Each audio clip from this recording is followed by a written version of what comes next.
नमस्कार मित्रांनो, सुख म्हणजे नक्की काय असतं या मालिकेच्या आजच्या भागामध्ये आपण पाहणार आहोत. नित्या आणि आदिराज दोघेही मंदिरात जाण्यासाठी निघतात. त्यांना जाताना पाहुणी पाहते. इकडे सावरीला बँकेत जायचं असतं व ती तात्यांना म्हणते की आपल्याला उशीर होईल जायला, तुमच्यासोबत यायचं म्हणजे मला आता पायीच यावं लागणार. दाद्या असता तर तो मला गाडीवरती सोडून आला असता. त्यावर पाहुणी म्हणते की बरोबर आहे, आता तो आपली कामं कशाला करेन, तो गेला त्या नित्याला घेऊन. आता तो नित्याच्या हातातलं बाहुलं झालेलं आहे. पाहुणी म्हणते की ती शहरातली पोर आहे, तिला फक्त बाहेर हिंडायला जास्त आवडतं, त्याला घरातल्या माणसांची काही किंमत नाही आहे. यावर तात्या म्हणतात की का उगं तोंडाचा पट्टा चालू ठेवला आहेस, आम्हाला सांगूनच दोघेही बाहेर गेलेले आहेत. तात्या म्हणतात की नित्याने बँकेच्या मॅनेजरला सर्व काही सांगितलेले आहेत, आम्हाला तिथे जाऊन फक्त सह्या करायच्या आहेत.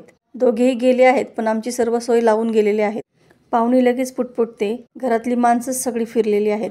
इकडे नित्या आणि आदिराज पुन्हा पाटलांच्या वाड्यामध्ये येतात. आदिराज तिला विचारतो की आपण पुन्हा इथे का आलो आहे, मागच्या वेळी काय झालं हे लक्षात आहे ना तुमच्या. त्यावर नित्या म्हणते की हो आहे लक्षात, आणि यासाठीच मी इथं आलेली आहे.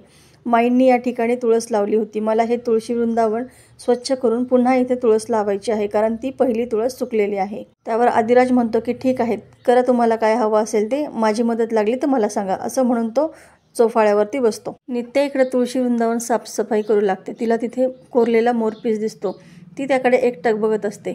आदिराज म्हणतो की झालं का नित्या मॅडम. त्यावर नित्या हो म्हणते आणि पुन्हा साफसफाई करू लागते.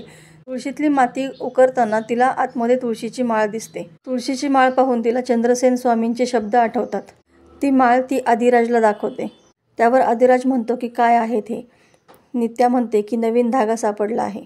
त्यावर नित्या मनात म्हणते की आई, इतके वर्ष तू हा धागा जपून ठेवला आहे, आता याचाच वापर करून मी आदिराजला जयदीपजवळ घेऊन जाईल.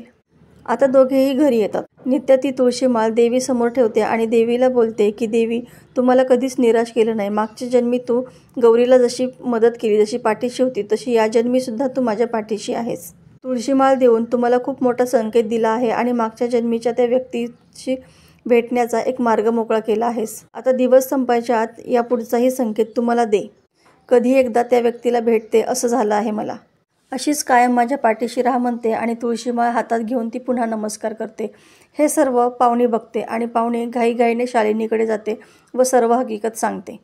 पाहुणी शालिनीला सांगते की नित्या देवीशी बोलत होती की मागच्या जन्मातील कोणीतरी व्यक्ती तिला भेटणार आहे आणि याचा संकेत देवीने तिला दिला आहे. तुम्ही काही वेगळं औषध देऊन तिला वेगळं खूळबीळ लावलं नाही ना, असं ती विचारते. शालिनी विचारते की कोणाचं नाव घेतलं का तिने. त्यावर पाहुणी म्हणते की नाही, नाव वगैरे कोणाचं घेतलं नाही, पण ती खूप आनंदात होती आणि तिचा तो आनंद मला पाहावला नाही, म्हणून तर मी तुमच्याकडे धावत पळत आले आहे. त्यावर शालिनी म्हणते की ठीक आहे, नित्याच्या आजूबाजूला कोणीही नवीन व्यक्ती दिसला की त्याचा फोटो काढून मला पाठवायचा आणि जा आता तू इथं निघून, असं म्हणून पाहुणी तिथून निघून जाते. शालिनी विचार करू लागते की कोण असेल ती. माई तर मेली आणि त्यानंतर शेखरसुद्धा डगात गेला आहे आणि बाकीची तर सगळी मंडळी त्याच वेळेस मेली आहे का त्यामधलं कोणी जिवंत राहिलं आहे याचा ती विचार करू लागते. त्या व्यक्तीला शोधायचं आहे आणि नित्याच्या अगोदर त्याच्यापर्यंत पोचायचं आहे, हाच विचार तिच्या डोक्यामध्ये असतो. इकडे आदिराज आणि नित्या बसलेले असतात. त्यावेळेस आदिराज तिला म्हणतो की या तुळशी माळेचं आणि या रोपट्याचं काय, मोरपिसाचं काय करायचं आहे. त्यावर नित्या म्हणते की हेच तर संकेत आहे आणि आता पुढच्या संकेताची आपल्याला वाट पाहायची आहे. आदिराज म्हणतो की हे सगळं काय आहे आणि हे सगळं आपल्याला कुठे घेऊन जाणार आहे, या सगळ्याचा काही उपयोग होणार आहे की नाही. त्यावर नित्या म्हणते की हो, या सगळ्याचा नक्कीच उपयोग होणार आहे आणि या सगळ्यामध्ये तू माझ्यासोबत आहेत ना, तर आपण नक्कीच निश्चित ठिकाणी पोहोचणार आहोत. तितक्यात वारकऱ्यांचा विठ्ठल विठ्ठल असा नामघोष ऐकू येऊ लागतो. त्यावेळेस नित्या म्हणते की आदिराज, हाच खरा संकेत आहे असं मला वाटतं आहे आणि आपण त्या व्यक्तीच्या अतिशय जवळ पोहोचलो आहे असंही मला मनातून वाटत आहे. मला जी व्यक्ती हवी आहे ती वारकऱ्यांच्या वेशामध्ये दिंडीत तर नसेल ना, असा ती प्रश्न करते आणि आदिराज आणि दोघे चला आपण बघूयात असं म्हणून बाहेर निघून जातात. आलेल्या सर्व वारकऱ्यांचे तात्या आणि विमल पाय धुतात. नित्या आणि आदिराज देखील त्यांना नमस्कार करतात, पण पाहुणी मात्र त्या सर्वांचं व्हिडिओ रेकॉर्डिंग काढत असते. तात्या आणि विमल वारकऱ्यांना आतमध्ये येण्याचा आग्रह करतात. सर्व वारकरी आतमध्ये येऊन बसतात. तेव्हा पाहुणी बाहेरच उभी असते आणि सर्व फोटो आणि व्हिडिओ ती शालिनीला पाठवून देते. शालिनी ते सर्व व्हिडिओ आणि फोटो पाहू लागते आणि कोण आहे ती व्यक्ती की जी मागच्या जन्माची आहे आणि ती नित्याला भेटणार आहे हे पाहू लागते.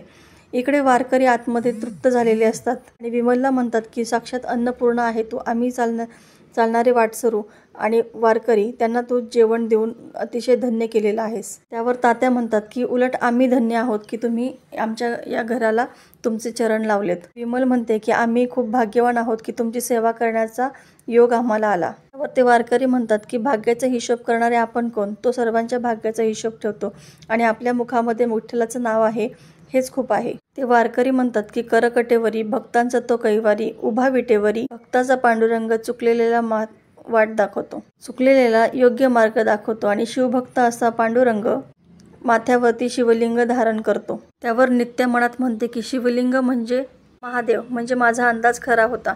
त्यावर वारकरी म्हणतो सर्व भक्तांचा कैवारी पांडुरंग हा शिवाचा भक्तासोबतच कृष्णाचे वात्सल्य म्हणून मोरपीस धारण करतो. त्यावर नित्या मनामध्ये विचार करते की मला सापडलेली तुळशीची माळ आणि मोरपीस या दोघांचाही संबंध विठ्ठलाशी तर आहे ना, आणि हेच सांगण्यासाठी हे वारकरी तर इथे आले नाहीत ना. हे सर्व संकेत मला विठ्ठलाच्या मंदिरात तर घेऊन जात नाही ना. आणि वारकरी लगेच म्हणतात की इथे तुमच्याकडे विठ्ठलाची भक्ती करण्याचा वेगळाच मार्ग आहे. आमगावच्या डोंगरामध्ये एक विठ्ठलाचं मंदिर आहे. तिथे दूरदूरवरून वारकरी येतात आणि तिथे दिवे लावण्याची प्रथा आहे. योगायोगाने आजच ती दीप अमावस्या आहे आणि तिथे सर्व मंदिर दिव्यांनी उजळून टाकतात. ते खूप मोठे भाग्य आहेत की आमचे पाय या भूमीकडे वळालेले आहेत. धन्य झालो आम्ही. त्यानंतर बोला पुंडलिक वरदे हरी विठ्ठल, ज्ञानदेव तुकाराम असा नामघोष करतात व गजर करतात. त्या गजराने सर्व घर अतिशय नादमय होऊन जातो.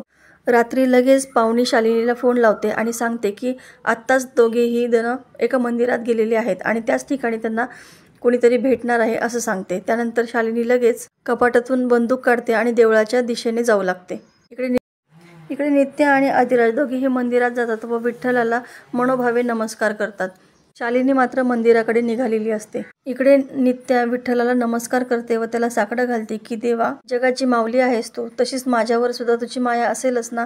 मग माझ्या या जन्माचं सार्थक करण्यासाठी मला जयदीपची साथ मिळू दे. सगळे मार्ग खुंटले आहेत, आता तूच माझ्या या प्रवासाला मार्ग दे असं म्हणते आणि डोळे उघडते. इकडे आदिराज सुद्धा विठ्ठलाला प्रार्थना करत असतो की नित्या मॅडम ज्या काही मागत आहेत ना ते सर्व त्यांना दे असं म्हणतो. इकडे शालिनी विठ्ठल मंदिराच्या बाहेर उभी असते आणि म्हणते की गौरे, तुला मागच्या जन्मातली कुठली व्यक्तीची भेटणार आहे तिची सुद्धा गत मी माईसारखीच करणार आहेत. तुला मागच्या जन्मीचा कोणताही दुवा या जन्मामध्ये भेटणार नाही याची मी पुरेपूर काळजी घेईल. इकडे मंदिरामध्ये नित्या आणि आदिराज दिव्याची थाळी सजवत असतात. सर्व दिवे आता त्यांना मंदिरामध्ये लावायचे असतात असं नित्या म्हणते. आदिराज ठीक आहे म्हणतो आणि दोघे जण मिळून मंदिरामध्ये दिवे लावायला सुरुवात करतात. त्याचवेळी मंदिरातून एक आजी उठून निघून जात असते.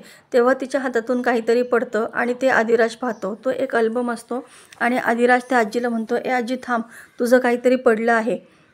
तो अल्बम घेऊन तो त्या आजीला देणारच असतो, पण त्यातले फोटो तो बघतो आणि आश्चर्यचकित होतो, कारण त्याच्यामध्ये फोटो त्या दोघांचेच फोटो असतात आणि ते बघून त्याला धक्क्यावर धक्के बसू लागतात. आणि आश्चर्यचकित होऊन म्हणतो की हे काय बघत आहे मी, असाच एक फोटो नित्या मॅडमने मला दाखवला होता, तो मी खोटा मांडला होता, पण हे तर सगळे फोटो खरे आहेत.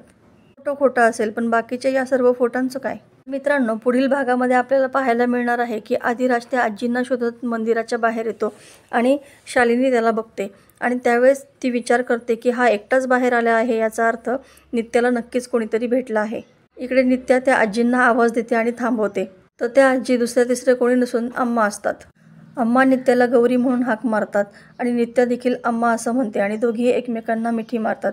हा सर्व प्रकार शालिनी गाडीत बसून बघत असते. तर मित्रांनो, अशाच नवनवीन व्हिडिओ अपडेटसाठी आमच्या या चॅनलला सबस्क्राईब करा व व्हिडिओला लाईक करा. धन्यवाद.